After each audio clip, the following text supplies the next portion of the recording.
सहसा जेव्हा आपण श्रीमंती किंवा यश या शब्दांबद्दल बोलतो, तेव्हा आपल्या डोळ्यांसमोर एक अत्यंत स्पष्ट आणि म्हणजे झगमगणारं चित्र उभं राहतं. हो, अगदी बरोबर. बँक बॅलन्स, महागड्या गाड्या किंवा मोठी घरं. एक्झॅक्टली. किंवा सोन्या-नाण्यांनी भरलेली तिजोरी. आणि हे सगळं मोजता येतं, डोळ्यांनी पाहता येतं. पण पण जर मी असं म्हटलं, की ही डोळ्यांना दिसणारी श्रीमंती हा फक्त एक अंतिम परिणाम आहे, म्हणजे या सगळ्याचा खरा कारखाना एका अशा जागी आहे, जो कोणत्याही एक्स-रेमध्येही दिसत नाही. हम्म. हा विचार खरोखरच मुळावर घाव घालणार आहे. कारण बघायला गेलं तर आपण सर्वजण नेहमीच फक्त परिणामांवर लक्ष केंद्रित करतो. अगदी. आपण फळांची अपेक्षा करतो, पण त्या फळांना जन्म देणाऱ्या मुळांकडे म्हणजे त्या प्रक्रियेकडे आपलं पूर्णपणे दुर्लक्ष होतं. खरं सांगायचं तर कोणतीही भौतिक संपत्ती ही नेहमीच आधी तयार झालेल्या मानसिक संपत्तीची केवळ एक सावली असते. एक नंबर. आणि म्हणूनच आजच्या या सखोल चर्चेत आपण थिंक अँड ग्रो रिच या नेपोलियन हिल यांच्या जगप्रसिद्ध पुस्तकाच्या विश्लेषणातून यशाचं हे अदृश्य इंजिन नेमकं कसं चालतं ते डिकोड करणार आहोत. नक्कीच. आजची आपली ही चर्चा फक्त पैसे कसे कमवायचे या एका संकुचित विषयाभोवती फिरणारी नाहीये. बाजारात मिळणाऱ्या त्या लवकर श्रीमंत व्हा अशा कोणत्याही योजनेबद्दल आपण अजिबात बोलणार नाही आहोत. हो, तो शॉर्टकट नाहीये हा. बरोबर. नेपोलियन हिल यांनी तब्बल 20 वर्ष तत्कालीन सर्वात यशस्वी लोकांचा, त्यांच्या रोजच्या सवयींचा आणि विचार करण्याच्या पद्धतीचा खूप सखोल अभ्यास केला. आणि त्यातून यशाची मानसिकता कशी घडवायची याचं जे एक शास्त्र त्यांनी शोधून काढले ना, त्यावर आधारित एका 60 मिनिटांच्या व्हिडिओ सारांशावर आपण आज लक्ष केंद्रित करणार आहोत. ठीक आहे, आपण हे सविस्तर समजून घेऊया. कारण या माहितीच्या अफाट जंजाळातून अचूक स्पष्टता मिळवणं हेच आज आपलं मिशन आहे. आणि ज्ञानाचा खराब उपयोग तेव्हाच होतो जेव्हा आपण त्यामागील का समजून घेतो. म्हणजे एखादी गोष्ट काय आहे हे समजणं सोपं असतं, पण ती तशी का काम करते, त्यामागील मानसशास्त्र काय आहे हे समजलं की मगच आपण ती खऱ्या अर्थाने अंमलात आणू शकतो.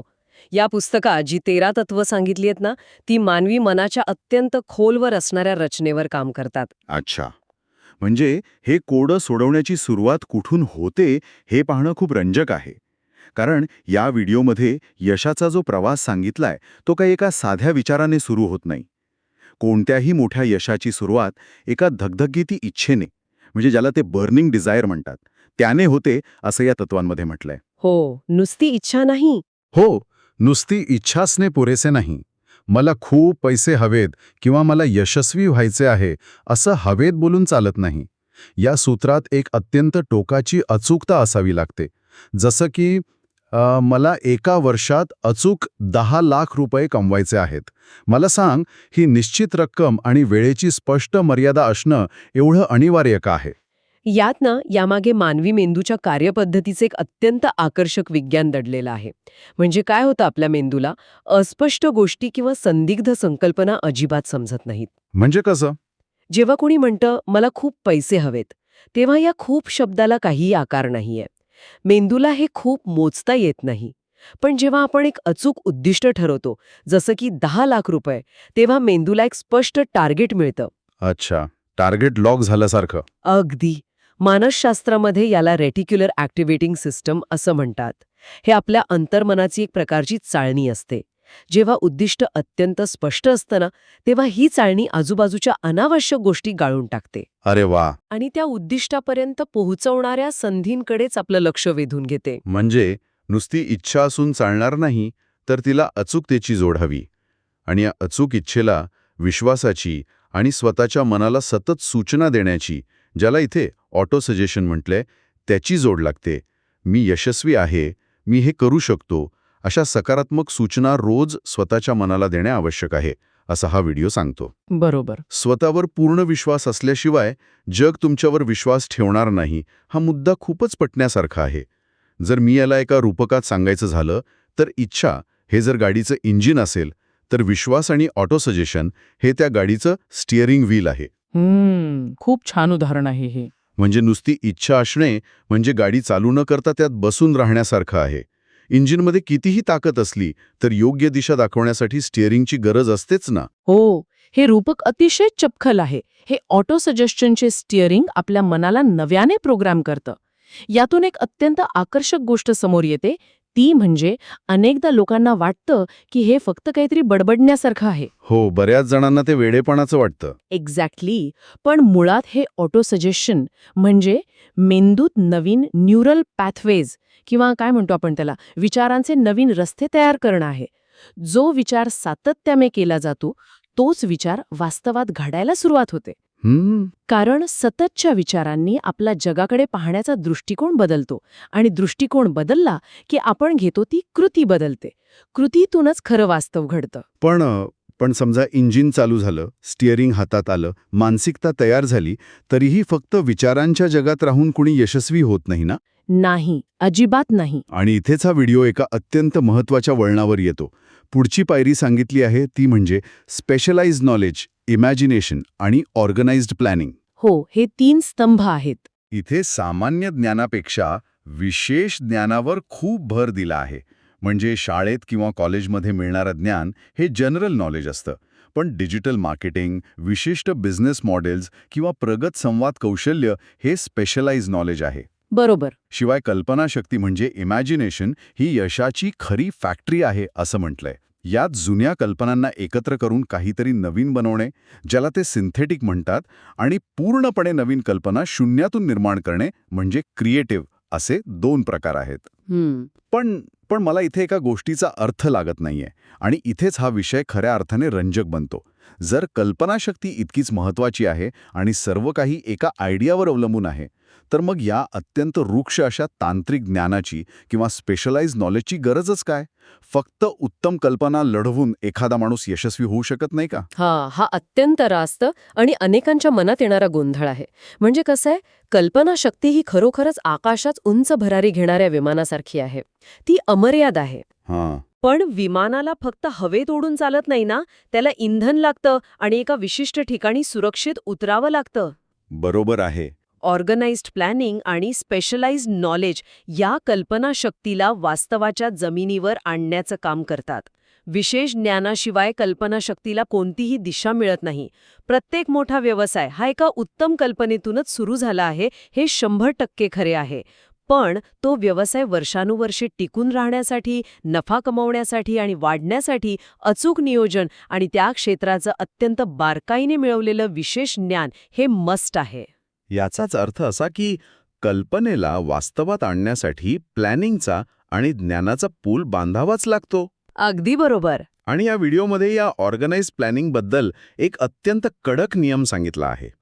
डेली, वीकली आणि लॉंग टर्म ॲक्शन प्लॅन असायला हवा हे तर ठीक आहे, पण सगळ्यात महत्त्वाचं आणि डोळे उघडणारं वाक्य म्हणजे प्लॅन फेल झाला तर प्लॅन बदला, ध्येय नाही. बापरे, हे वाक्य ऐकायला खूप सोपं वाटतं, पण प्रत्यक्षात अंमलात आणायला सर्वात कठीण आहे. हो ना. जेव्हा एखादा मोठा प्लॅन कोसळतो ना, तेव्हा माणसाचा अहंकार दुखावला जातो. बहुतांश लोक जेव्हा त्यांचा पहिलाच प्लॅन अयशस्वी ठरतो, तेव्हा ते निराश होऊन आपलं मूळ ध्येयच सोडून देतात. त्यांना वाटतं की आपणच या कामासाठी योग्य नाही. एक्झॅक्टली. पण यशस्वी लोक हे जाणतात की रस्ता बंद झालाय, मुक्काम नाही. ते ध्येय तेच ठेवतात, फक्त तिथपर्यंत पोहोचण्यासाठी नवीन रस्ता शोधतात, नवीन प्लॅन बनवतात. हे समजायला सोपं, पण आचरणात आणायला खूप अवघड आहे. आता समजा एखाद्या व्यक्तीकडे प्रबळ इच्छा आहे, स्वतःवर विश्वास आहे, विशेष ज्ञान आहे आणि एक उत्तम प्लॅनसुद्धा आहे. पण हा एवढा मोठा प्रवास एकट्याने करणं शक्य आहे का? नाही ना, इथेच आपण अडकतो. हो, आणि इथेच मास्टरमाइंड आणि डिसिजन म्हणजेच निर्णयक्षमतेचा टप्पा येतो. या व्हिडिओनुसार आजूबाजूला योग्य, सकारात्मक लोक, मार्गदर्शक ज्यांना आपण मेंटर्स म्हणतो, आणि मित्रांचं वर्तुळ असणं अत्यंत महत्त्वाचं आहे.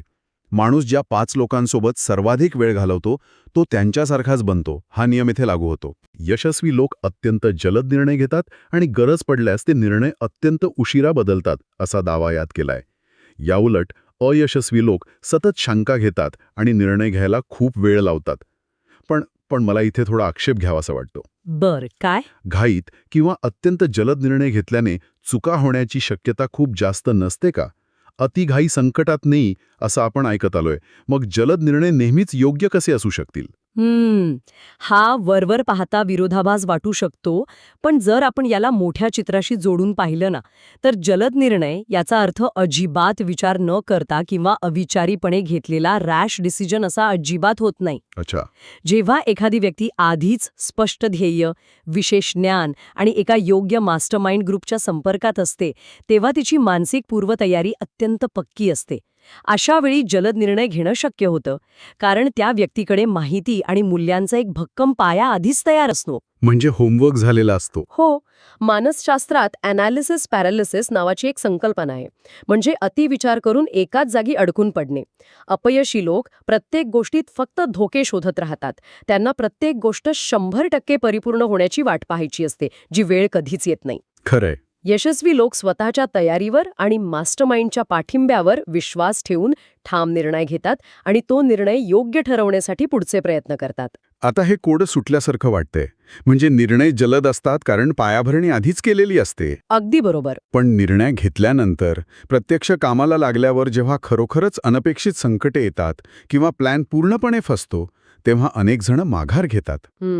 तिथेच खरी कसोटी असते. बरोबर. इथून पुढे जाण्यासाठी चिकाटी म्हणजे पर्सिस्टन्स आणि मेंदूच्या अधिक खोलवर असणाऱ्या क्षमतांचा वापर कसा करावा लागतो, हे या व्हिडिओमध्ये अत्यंत रंजक पद्धतीने मांडलंय. यात थॉमस एडिसन यांचं उदाहरण दिलंय. अरे वा, ते बल्बचं उदाहरण. हो, विजेच्या बल्बचा शोध लावताना एडिसन 1000 वेळा अपयशी ठरले, पण त्यांनी हार मानली नाही. या चिकाटीचा थेट संबंध सबकॉन्शियस माइंड म्हणजे अंतर्मन, मेंदू आणि सिक्स्थ सेन्सशी जोडला गेला आहे. अंतर्मन हे भावना आणि विचारांवर काम करतं. इतकंच नाही तर आपला मेंदू हा या विश्वातील एका ब्रॉडकास्टिंग स्टेशनसारखा आहे असं म्हटलंय. एडिसनचं उदाहरण हे फक्त एका जिद्दी माणसाची गोष्ट नाहीये. ते अंतर्मनाच्या आणि मेंदूच्या प्रोग्रामिंगचं जिवंत उदाहरण आहे. जरा विचार करा, जेव्हा एखादा माणूस 1000 वेळा प्रयोग फसूनही, लोकांच्या टीकेचा धणी होऊनही दुसऱ्या दिवशी पुन्हा प्रयोगशाळेत उभा राहतो, तेव्हा तो स्वतःच्या अंतर्मनाला एक अत्यंत शक्तिशाली संदेश देत असतो की काहीही झालं तरी हे काम थांबणार नाही. बाप रे. 1000 वेळा. हो ना. हे सातत्य आणि ही चिकाटी अंतर्मनाला सतत इंधन पुरवते. आणि जेव्हा मेंदूला ब्रॉडकास्टिंग स्टेशन म्हटलं जातं, तेव्हा तो केवळ एक अलंकारिक शब्द नाहीये. म्हणजे खरंच काम करतं ते तसं. हो, आपला मेंदू सतत काही विचार, काही लहरी बाहेर टाकत असतो आणि आपण जे विचार करतो तशाच कृती आपण अजाणतेपणे करू लागतो. म्हणजे जर मला हे थोड्या सोप्या भाषेत सांगायचं झालं तर मेंदू हा खरोखरच एका रेडिओ ट्रान्समीटर सारखा आहे. जर आपण संशयाची, भीतीची किंवा अपयशाची फ्रिक्वेन्सी सेट केली तर आपल्याला आजूबाजूला फक्त स्टॅटिक किंवा गोंधळ ऐकू येईल. सगळीकडे फक्त संकटच दिसतील. पण चिकाटीने जर यशाची, आत्मविश्वासाची फ्रिक्वेन्सी सेट केली तर योग्य मार्ग, योग्य लोक आणि योग्य संधी आपोआप स्पष्ट होऊ लागतात. अगदी असंच. मेंदू विश्वात जे विचार पाठवतो तशाच गोष्टी आपल्या कृतीतून आकर्षित करतो. आणि अगदी याच प्रक्रियेतून, याच चिकाटीतून हळूहळू सिक्स्थ सेन्स म्हणजेच अंतर्ज्ञान जागृत होतं. अच्छा, म्हणजे सिक्स्थ सेन्स ही काही जादू नाहीये. नाही. अंतर्ज्ञान म्हणजे आकाशातून पडणारी कोणतीही जादू नाही किंवा कुणाला मिळणारी दैवी देणगी नाही. ती अफाट अनुभव, अढळ विश्वास आणि शांत अंतर्मन यांच्या संयोगातून विकसित झालेली एक अत्यंत प्रगल्भ अशी पॅटर्न रेकॉग्निशनची क्षमता आहे. म्हणजे मेंदूने गोळा केलेला डेटा. अगदी बरोबर. जेव्हा समोरचे सर्व मार्ग बंद झाल्यासारखे वाटतात, कोणतंही तर्कशास्त्र काम करत नाही, तेव्हा हेच अंतर्ज्ञान, जो मेंदूने गोळा केलेला अदृश्य डेटा असतो, तो योग्य दिशा दाखवतो. आपण आतापर्यंतच्या चर्चेत यशाची जवळजवळ सगळीच महत्वाची 12 तत्वे पाहिली. इच्छेची ठिणगी पडण्यापासून, ज्ञानाची जोड मिळवून ते थेट सिक्स्थ सेन्स विकसित होण्यापर्यंतचा हा प्रवास खरोखरच थक्क करणारा आहे. पण ह्या व्हिडिओच्या अगदी शेवटी एका अत्यंत गंभीर धोक्याकडे लक्ष वेधलंय. तो सर्वात मोठा शत्रू. हो, तुम्ही वर सांगितलेल्या सगळ्या गोष्टी कितीही अचूकपणे केल्या तरीही या सगळ्यावर एका झटक्यात पाणी फिरवणारी एक भयंकर गोष्ट आहे आणि ती म्हणजे भीती, फिअर. इथे 6 मुख्य भीतींचा उल्लेख केला आहे. गरिबीची भीती, आजारपणाची भीती, प्रेम गमावण्याची भीती, म्हातारपणाची भीती, मृत्यूची भीती आणि टीकेची भीती. हो, या 6 बेसिक फिअर्स आहेत. यशाच्या शिखरावर पोहोचण्यासाठी या सर्व भीतींवर मात करणे अत्यंत आवश्यक आहे असे ठामपणे सांगितलंय. पण मला एका गोष्टीचं खूप नवल वाटतं. मृत्यूची किंवा गरिबीची भीती असणं हे मानवी स्वभावाला धरून आहे, जगण्याच्या संघर्षाशी जोडलेलं आहे आणि ते पूर्णपणे समजण्यासारखं आहे. बरोबर. पण या अत्यंत भयंकर भीतींच्या यादीत टीकेची भीती म्हणजे क्रिटिसिझम इतकी वर का आहे? लोक काय म्हणतील ही भीती खरोखरच मृत्यू किंवा गरिबी इतकी घातक असू शकते का? हे थोडं अतिशयोक्ती वाटत नाही का? यावरून एक अत्यंत महत्वाचा प्रश्न निर्माण होतो आणि हा मानवी मानसशास्त्राचा एक अत्यंत नाजूक दुवा उघडा पाडणारा प्रश्न आहे. कसं काय? मृत्यूची किंवा बेणीबीची भीती ही आपल्या शारीरिक अस्तित्वाशी निगडीत आहे, पण टीकेची भीती ही माणसाच्या मानसिक, बौद्धिक आणि सामाजिक अस्तित्वावर थेट हल्ला करते. आपण मगाशी कल्पनाशक्ती आणि निर्णयक्षमतेबद्दल बोललो ना. हो, इमॅजिनेशन आणि डिसिजन. बरोबर. जेव्हा एखाद्या व्यक्तीच्या मनात लोक काय म्हणतील, माझे मित्र हसतील, समाज नावे ठेवेल, ही टीकेची टोकाची भीती असते, तेव्हा ती भीती नवीन कल्पनांचा मुळातच खून करते. ती व्यक्ती स्वतःच्या कक्षा रुंदावण्याची, काही वेगळे करण्याची किंवा जोखीम घेण्याची पहिली पायरीच चढू शकत नाही. बापरे, म्हणजे विचार करण्याच्या आधीच भीती. हो, टीका ही एक अदृश्य बेडी आहे जी अत्यंत हुशार, प्रतिभावान आणि कर्तबगार लोकांनाही आयुष्यभर एक अत्यंत सामान्य आणि तडजोडीचं आयुष्य जगण्यास भाग पाडते. गरिबीची भीती माणसाला किमान पोटासाठी काम करायला भाग पाडते, पण टीकेची भीती माणसाला काहीही न करण्याच्या, एका जागी गोठून जाण्याच्या गर्तेत ढकलते. म्हणूनच यशाच्या मार्गात कल्पनाशक्तीचा गळा घोटणारा हा सर्वात मोठा आणि छुपा शत्रू मानला गेला आहे. हे ऐकायला खूपच अस्वस्थ करणारं पण तितकंच कठू सत्य आहे. लोक काय विचार करतील या एका अदृश्य दडपणाखाली आतापर्यंत किती उत्कृष्ट व्यवसाय, किती सुंदर कलाकृती, किती उत्तम गाणी आणि किती क्रांतिकारक कल्पना फक्त कागदावरच संपल्या असतील किंवा डोक्यातल्या डोक्यातच मारल्या गेल्या असतील. नाही, याचा विचारही न केलेला बरा.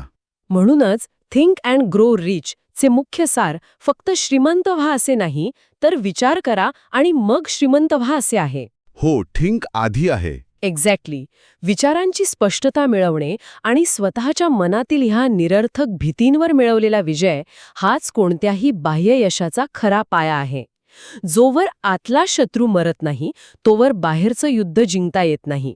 हे अत्यंत मार्मिक आहे. या संपूर्ण 60 मिनिटांच्या व्हिडिओच्या सारांशातून एक अत्यंत शक्तिशाली संदेश बाहेर येतो.